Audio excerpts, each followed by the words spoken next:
ذرا معیشت پر بات کرتے ہیں. معیشت کو سنبھالنے کے دعوے حکومت کے کیوں پورے نہیں ہو رہے؟ پاکستان کے مشہور ماہر اقتصادیات ڈاکٹر فرخ سلیم صاحب ہمارے ساتھ موجود ہیں. السلام علیکم فرخ صاحب. جی وعلیکم السلام سر. بہت شکریہ پروگرام میں وقت دینے کے لیے. کچھ دیر آپ کو انتظار کرنا پڑا، اس کے لیے معذرت. معیشت کے جو اشاریے ہیں وہ کچھ عجیب سے ہو گئے ہیں. اسٹاک ایکسچینج اس وقت ایک بہت بری حالت میں ہے، ڈالر کنٹرول میں نہیں آ رہا، مہنگائی جو ہے وہ آسمان کی طرف جا رہی ہے. کیا وجہ ہے آپ کے خیال میں کہ حکومت یہ تمام چیزیں نہیں کنٹرول کر پا رہی؟ دیکھیے، ایک تو جب بھی ہم معیشت کے بارے میں بات کرتے ہیں ایک بہت ہی بنیادی نقطہ ہے، اور وہ ہے معیشت اور سیاست کا ایک گہرا تعلق ہے. دیکھیے، ایک طرف ہم بیانیہ لے کے چل رہے ہیں، یا پی ٹی آئی کی قیادت جو ہے وہ خانہ جنگی کا بیانیہ لے کے آگے چل رہی ہے، اور آپ ڈسکس کر رہے ہیں معیشت کو. اب یہ دونوں بیانیے جو ہیں، معیشت اور خانہ جنگی، یہ دونوں اکٹھے زندہ نہیں رہ سکتے. ان دونوں میں سے ایک کو دفن کرنا ضروری ہوگا. یا تو ہم بیانیہ جو ہے خانہ جنگی کا اس کو دفن کریں، اور اگر وہ دفن نہیں کر پاتے تو پھر معیشت کو دفن کرنا پڑے گا. تو بڑا گہرا تعلق ہے. اگر ملک میں سیاسی عدم استحکام رہتا ہے تو معیشت کبھی بھی سیدھی راہ پہ نہیں چل پائے گی. اب دو حقائق سامنے رکھ لیجئے. جو ایک پہلی حقیقت یہ ہے کہ پاکستان کی تاریخ کا 74 سالہ معاشی تاریخ کا سب سے بڑا بجٹری خسارہ ہونے چلا ہے. آپ دیکھیے گا کہ بائی دا ایئر اینڈ آپ کو 5,000 ارب یا اس سے بھی زائد کا بجٹری خسارہ سامنے آئے گا. تو پی ٹی آئی کی حکومت جو ہے وہ پاکستان کی تاریخ کا بلند ترین بجٹری خسارہ چھوڑ کے جا رہی ہے. دوسری حقیقت یہ ہے کہ 74 سالہ پاکستان کی معاشی تاریخ کا سب سے بڑا بلند ترین تجارتی خسارہ سامنے آنے والا ہے، اور میرا تخمینہ ہے کہ 45 ارب ڈالر سے 50 ارب ڈالر تک کا بجٹری تجارتی خسارہ آپ دیکھیں. تو اتنے بڑے بڑے خسارے چھوڑ کے جا رہی ہیں. اور پھر پچھلے 36 مہینے سے جو پاکستانی عوام کی جو سب سے بڑا چیلنج رہا ہے وہ مہنگائی کا رہا ہے. اب جو لیٹسٹ فگر میں نے دیکھی ہے پاکستان بیورو اسٹیٹسٹکس کی، اس میں وہ تقریباً 14% مہنگائی کی شرح جو ہے وہ بتا رہے ہیں. اور اگر آپ ہول سیل پرائس انڈیکس دیکھیں تو وہ تو 28% بتایا جا رہا ہے، جس کا مطلب یہ ہوتا ہے کہ اگر ہول سیل میں 28% اضافہ ہو رہا ہے قیمتوں میں، تو کچھ ہی ہفتوں کے اندر آپ دیکھیں گے کہ یہ منتقلی ہوگی اس کی ریٹیل لیول کے اوپر. تو آپ اور میں جب ریٹیل لیول پہ جائیں گے تو یہ جو مہنگائی کا جن ہے یہ قابو نہیں پایا جا، اس پہ قابو نہیں پایا جا. ڈاکٹر صاحب یہ سمجھائیں، ایک بیان آیا تھا مفتاح اسماعیل صاحب کی طرف سے، اور اب آپ کی جو بات ہے وہ ظاہر ہے آپ معیشت کے ایکسپرٹ ہیں، آپ سے بہتر ہم نہیں جانتے اس چیز کو، لیکن انہوں نے کہا کہ پی ٹی آئی حکومت کی جو کارکردگی تھی معیشت کے حوالے سے انتہائی امپریسو تھی، لیکن گورنر اسٹیٹ بینک کو وہ ایک ایکسیپشنل پروفیشنل کہہ رہے ہیں. تو کیا جو گورنر اسٹیٹ بینک کی پالیسیز تھیں ان کا ان خساروں سے کتنا تعلق ہے، اور کیا وہ خسارے جو تھے وہ ان اینی وے آنے تھے ہمارے پاس، یا اس گورنر کی وجہ سے آئے، ان کے فیصلوں کی وجہ سے، اور اس کو مفتاح اسماعیل صاحب ایک ایکسیپشنل پروفیشنل کہہ رہے ہیں؟ یہ ذرا مجھے سمجھائیں. اب ہمارے قانون کے تحت بھی اسٹیٹ بینک کو مکمل جو ہے فیصلہ سازی کی آزادی مل چکی ہوئی ہے، اور حکومت کی جو فیصلے ہیں اور اسٹیٹ بینک کے جو فیصلے ہیں وہ معیشت کے اندر اس میں ایک خاص تفریق پائی جاتی ہے. حکومت کا فیصلہ کرنا یہ ہوتا ہے کہ کتنے ٹیکسز ریز کرنے ہیں، کتنے ریونیو ریز کرنے ہیں، کس کے اوپر کتنا ٹیکس لگایا جائے گا، اور وہ ٹیکسز کہاں خرچ کیے جائیں گے. یہ ڈومین ہے ہماری وفاقی حکومت کا. اسٹیٹ بینک کا کام یہ ہوتا ہے کہ اس نے شرح سود کو ڈٹرمن کرنا ہوتا ہے کہ شرح سود کتنی رہے گی. اس نے جو پاکستان کا بینکنگ سیکٹر ہے اس کو ریگولیٹ کرنا ہوتا ہے، اور اس نے یہ فیصلہ کرنا ہوتا ہے کہ کیا فورن ایکسچینج مارکیٹ میں انٹروین کیا جائے یا نہ کیا جائے. تو قانونی اور آئینی اعتبار سے دونوں کی ذمہ داریاں جو ہیں وہ مکمل طور پہ فرق ہیں.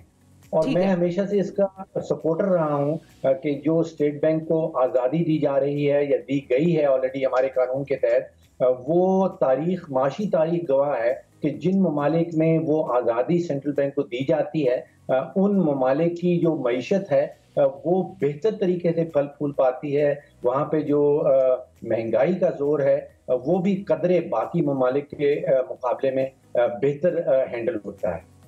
ٹھیک ہے. اور آپ کا ماننا یہ ہے کہ پی ایم ایل این کو بھی یہ نہیں چاہیے کہ وہ اس چیز کو ختم کریں، وہ بھی اس فیصلے کے ساتھ ہی رہیں، تحریک انصاف کی حکومت نے جو لیا تھا؟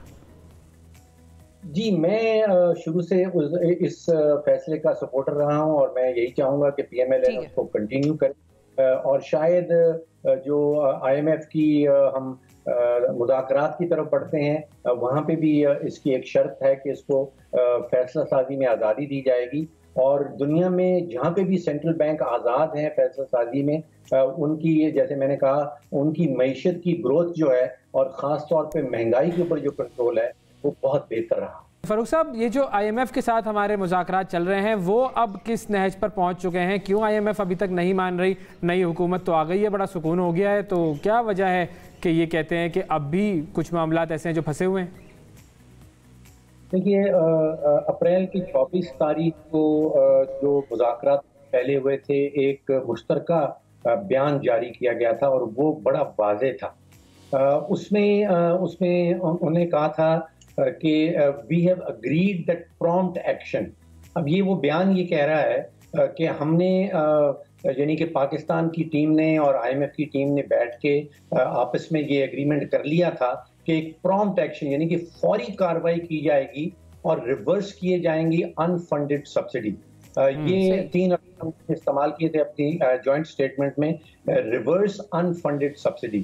تو اس وقت جو سب سے بڑا معاملہ ہے وہ جو 28 فروری کو سابق وزیر اعظم صاحب نے 10 روپے لیٹر پیٹرول کم کر دی تھیں ان کو ریورس کرنے والا معاملہ اس وقت میں سمجھتا ہوں کہ سب سے بڑا مسئلہ یہ پھنسا ہے اور شاید حکومت کی طرف سے کچھ کنفیوژن نظر آ رہا ہے۔ میٹنگز جاری ہیں حکومت کے اندر کہ سبسڈیز ختم کی جائیں تو کیسے کی جائیں۔ اب سیاسی طور پہ بہت بڑا فیصلہ ہے یہ، ایک طرف معیشت کی ضرورت ہے اور دوسری طرف سیاست دانوں کے لیے اپنی عوام میں مقبولیت کی خواہش ہے۔ اگر آپ سوچئے کہ روپے اگر ڈالر اور اگر پیٹرول اور ڈیزل کی قیمت 200 روپے سے زائد کر دی جاتی ہے، اچانک کر دی جاتی ہے، تو اس کی وزیر اعظم شہباز شریف صاحب کو ایک بہت بڑی سیاسی قیمت چکانی پڑے گی۔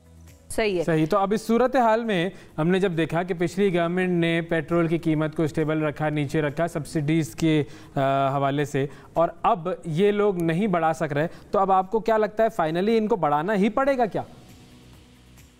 دیکھیے سابق وزیر اعظم صاحب عمران خان صاحب کا جو فیصلہ تھا وہ بھی سیاسی فیصلہ تھا، اس میں معاشی حقیقت بالکل بھی نہیں تھی، اور وہ میں اس لیے کہتا ہوں کہ اس وقت دنیا کا کوئی بھی ملک ایسا نہیں ہے جو عالمی منڈی سے مہنگا تیل خرید رہا ہو اور اپنی مارکیٹ میں اپنے ملک میں سستا بیچ رہا ہو سوائے پاکستان۔ تو ایک چیز میں صرف اس میں ڈالنا چاہوں گا، اگر قطع کلامی کی معذرت، پھر اس کا مطلب یہ ہے کہ پچھلی حکومت جب یہ کہتی تھی کہ ہم پیٹرول کی پرائس کو اسٹیبل رکھ رہے ہیں اور پیٹرول کی پرائس جب بڑھتی تھی ان کے دور میں، تو اس وقت جو اپوزیشن تھی پی ڈی ایم والے وہ یہ کہتے تھے کہ دیکھیں پیٹرول مہنگا ہو گیا، مہنگا کر دیا، اس حکومت نے مہنگا کر دیا، عمران خان کی حکومت نے مہنگا کر دیا، تو وہ غلط کہہ رہے تھے، وہ سیاسی بیان دے رہے تھے۔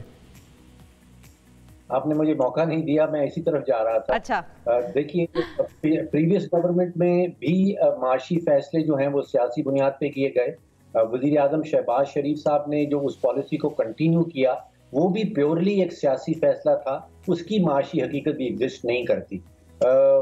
تو دونوں طرف سے جو سیاست کی گئی ہے معیشت کے اوپر، چاہے وہ وزیر اعظم شہباز شریف صاحب ہوں یا سابق وزیر اعظم عمران خان صاحب ہوں، تو معاشی فیصلے نہیں تھے، دونوں سیاسی فیصلے تھے۔ یعنی کہ جو پچھلی حکومت میں مہنگائی تھی اس کے اندر انٹرنیشنل معاملات کا عمل دخل تھا، یا صرف اور صرف ہم یہ کہیں گے کہ نہیں جی خان صاحب نے آ کے ساری قیمتیں بڑھا دی ہیں؟ نہیں، اب آپ پیٹرول کی جیسا اس وقت کی اپوزیشن کہتی تھی، اب آپ تھوڑا سا مختلف سوال کر رہے ہیں۔ پہلے آپ صرف فوکس تھے پیٹرول کی قیمت کے اوپر، اور اب آپ کہہ رہے ہیں جنرل انفلیشن۔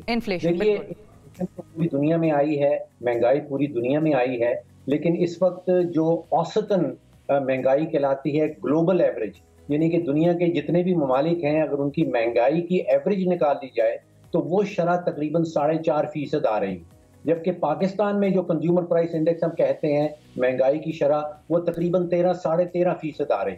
تو دنیا کے مقابلے میں پاکستان میں مہنگائی کی شرح جو ہے وہ تقریباً 3 سے 3.5 گنا زیادہ رہی۔